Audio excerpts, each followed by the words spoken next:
दिलाएंगे, कहाँ तक पहुँचाएंगे?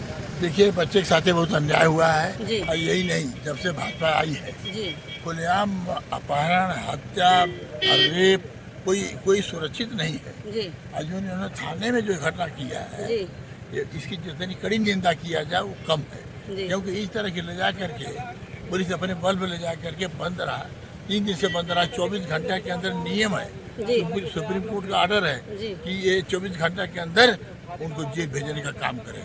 इन्होंने 3-4 दिन रोक दिया। अब वो साफ जाहिर होता है गरीब आदमी है। और इस तरह की लड़ाई ये समाजवादी पार्टी खोल करके विधानसभा से लेकर के सड़कों तक लड़ने का काम करे। सर, ये बच्चा का गले में नाड़ा लटका था, क्या आपको लग रहा है अपने से फांसी लगाया था बच्चा या? नहीं, ये तो नहीं, गलत बात है कि अपने से फांसी लगाएगा। जी इन्होंने क्या कारण है कि उसको ये प्रशासन ने मारने का काम किया, हत्या करने का काम किया जी। है। अगर ऐसी बात थी कि मर गया तो इनके परिवार या किसी को बुलाना चाहिए था। जी। बोला के सामने देखिए ऐसी बात हुई। अब ये लोग कब जाने, वो लाश को उठा करके भेज दिया पंचनाम वहाँ पर पोस्टमार्टम में। जब पोस्टमार्टम में चला गया तब इसका क्या मतलब है? तो हम लोग तो पोस्टमार्टम में भी थे।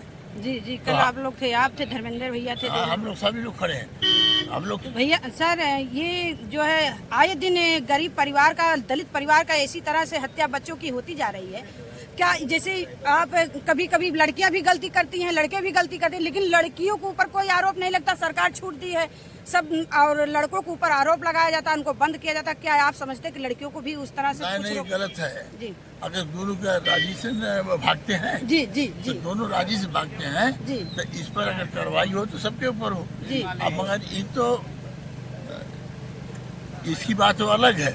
ये लोग क्या करते हैं कि ये कोई दरखास्त लेके गया कुछ पर असूली करते हैं, जी असूली जी, करेंगे जी, और कुछ जी, नहीं। जैसे इतना पैसा थाने गरीब में दे परिवार दो, को बचाते हैं। हाँ, इसलिए। वजह पैसा दो नहीं तो तुम्हारा काम करते नहीं करेंगे तो मार के जेल में बंद करेंगे। इसको भी ले गया, किसी को पता नहीं है कहाँ की ले गया इस बच्चे को। बताया जा रहा है थाने में लड़की से किसी से बात करता था, उसके परिवार वाले बंद करवाए थे। अब किससे बात करता था? लेकिन लड़की को भी तो उतना आरोप है जितना लड़के का आरोप था। है नहीं है, जी उनको भी आरोप है। तो ये चीजें हैं। अब मारे किस तरह से, क्यों मारा है, आज किसी परिवार को बताए नहीं। अलग पोस्टमार्टम करा दिया, पोस्टमार्टम। कहाँ तक सर आप लोग पहुँचेंगे? आपकी समाजवादी पार्टी कहाँ तक पहुँचेगी? पूरी लड़ाई लड़ेगी। जी समाजवादी पार्टी बराबर अन्याय के खिलाफ खड़ा होकर के बहुत युद्ध स्तर पर लड़ने का काम किया है और इसको भी दिलाने का पूरा काम करेगी, लड़ेगी विधानसभा से लेकर के और जमीन तक लड़ने का काम करेगी। सर, ये जो है आप लोग तो यहाँ आए हैं, धर्मेंद्र भैया वहाँ पे गए थे पोस्टमार्टम, क्या घर पे भी आए हैं? वो आते हो मगर वो कल चले गए, आज पार्लियामेंट है। जी। बहुत महत्वपूर्ण का प्रश्न था, जब आएंगे तो इनके दरवाजे आएंगे। कब तक आने का उनका चांस है? अब बात करेंगे, जब खाली होंगे तो आज सेशन बंद हो जाएगा, इसके बाद तो आना ही आएंगे। ठीक ठीक भैया, आपको धन्यवाद। मैं तो कहूँगी हम समाजवादी पार्टी के लोग इस केस को इस तरह से लड़ेंगे, इतना न्याय दिलाएंगे कि ये केस नज़ीर बन जाएगा पूरे प्रदेश में और ये पुलिस वाले दोबारा कभी पुलिस कस्टडी में दर्ज करने की बात नहीं सोचेंगे। इस प्रकार से बताया जा रहा है कि इससे पहले समझौता हुआ, समझौता के बाद जो है कि एसपी के यहाँ तहरीर पड़ता है, उसके बाद उनको इनका सनी घुमा के खाते हैं, उसके बाद एक दिन बाद घटना हुआ। लेकिन जिस प्रकार से ये कह रहे हैं कि पुलिस वाले कह रहे हैं कि स्वतः जो है वो स्वतः नारे से फांसी लगाए हुए हैं, इसमें क्या कहेंगे?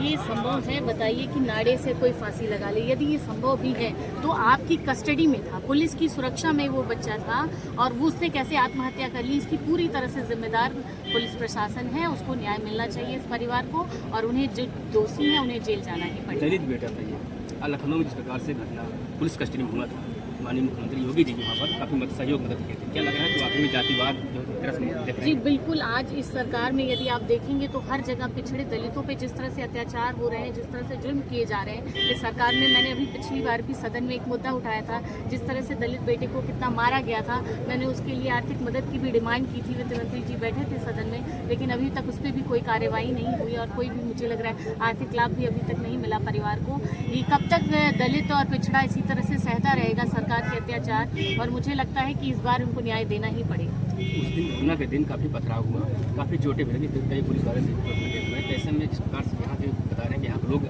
पथराव किए, पत्थरबाजी की, इसको क्या कहें? इसका असर गलत सही है? आक्रोशित थी जनता, देखिए, उस समय परिवारजनों को बताया भी नहीं गया, उन्हें किसी और के माध्यम से। यदि मान लीजिए उसने फांसी लगा भी ली थी तो आपको बताना चाहिए, परिवारजनों को बुला के दिखाना चाहिए, उसके बाद बॉडी उतारनी चाहिए। परिवारजनों को पता ही नहीं चला था कि कहाँ है बॉडी, ये डायरेक्ट उन्होंने भेज दिया पोस्टमार्टम के लिए। वहाँ से परिवारजनों को पता चला कि पोस्टमार्टम के लिए बॉडी आ गई है। तो ये कहाँ तक का संभव है? और जो आक्रोशित हुए लोग, जनता का आक्रोश था वो बस लोग, कई लोग कस्टडी में हैं, कई लोग गिरफ्तार हुए, लोग बता रहे हैं, कई लोग गिरफ्तार हैं। क्या कहेंगे इस जो कि हम यहाँ पर सिर्फ आए हैं इस परिवार के साथ, लड़ाई लड़ने के लिए। इस परिवार को न्याय मिलना चाहिए, उस बच्चे को न्याय मिलना चाहिए जिस बच्चे ने इनकी कॉन्स्पिरेसी के चलते अपनी जान खो दी।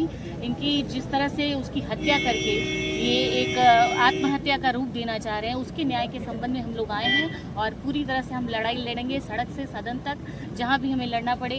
हमारी बात हुई थी सांसद धर्मेंद्र यादव जी से, जो हमारे सदन के सांसद भी हैं, उन्होंने भी कहा कि हम सदन में इस मुद्दे को उठाएंगे और जब भी विधानसभा चलती है तो मैं इस मुद्दे को जरूर और प्रखरता से, प्रमुखता से उठाऊंगी। इस बात परिवार में एक ही बेटा था जो पूरा परिवार को जो है कि आपके भविष्य था, अब दुनिया बनाई है। क्या चाहती है सरकार से आर्थिक मदद सरकार तरफ हो या फिर जो है कि आपके राष्ट्रीय पेपर्स हैं आपके पास, वो सब लेते आइएगा। कल हमसे बात हुई है 11 बजे तक। नहीं, और जब आपकी कोई बात नहीं हुई है कप्तान से बात होगी 10 बजे आप 10 बजे करो, 11 बजे तो हम लोग पहुँच लिए। 10 बजे करने में चलेंगे, देखिए 11 बजे आप आ जाएंगे। वहाँ जिले पे पहुँच सारे जितने और पेपर्स इनके कहने में बता नहीं जो थाना वाना सीधे जाइएगा नहीं। शासन से, हाँ, ये नहीं कि बुलाने कोई पे हमें यदि कुछ बुला रहे, कहे। अभी बता रहे थे कि माता को बुला रहे थे, जाइएगा नहीं। यही ना देंगे। वो स्वयं आए, बात करनी है कुछ तो। राष्ट्रीय अध्यक्ष अखिलेश यादव जी के हम लोग नेतृत्व में देखिए बात भी किए, अध्यक्ष जी ने स्वयं बात की ठीक है है ना, हमसे। ठीक एकदम खड़वाना चलिए हाँ।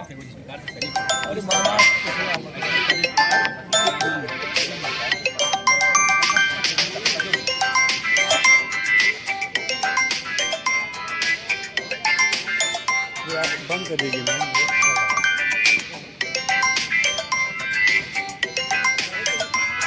गुंडा राज चल रहा है, माफियाओं का राज चल रहा है। इनको एक सबक मिल जाएगा। ये बहुजन समाज के लोग कमजोर नहीं, हम लोग ताकतवर कौम के लोग हैं और इस परिवार को न्याय तो मिलेगा ही। इस परिवार को न्याय दिलाने का काम करेंगे। इसके लिए हमें अपने शरीर का एक कतरा लगाना पड़ेगा, तो हम लोग लगाने के लिए तैयार रहेंगे। इस बात को याद रखिएगा। मेरा नाम धनु साथिया है। हम लोग संगठन चलाते हैं जिस संगठन का नाम है भीम युवा सेना टीम 5062। तो ये भीम युवा सेना के सदस्य हैं जिन्होंने कहा कि अगर इस परिवार को न्याय नहीं मिलता है तो वो आखिरी दम तक जो है इस परिवार के साथ खड़ा रहेंगे और न्याय दिलाने के लिए जो है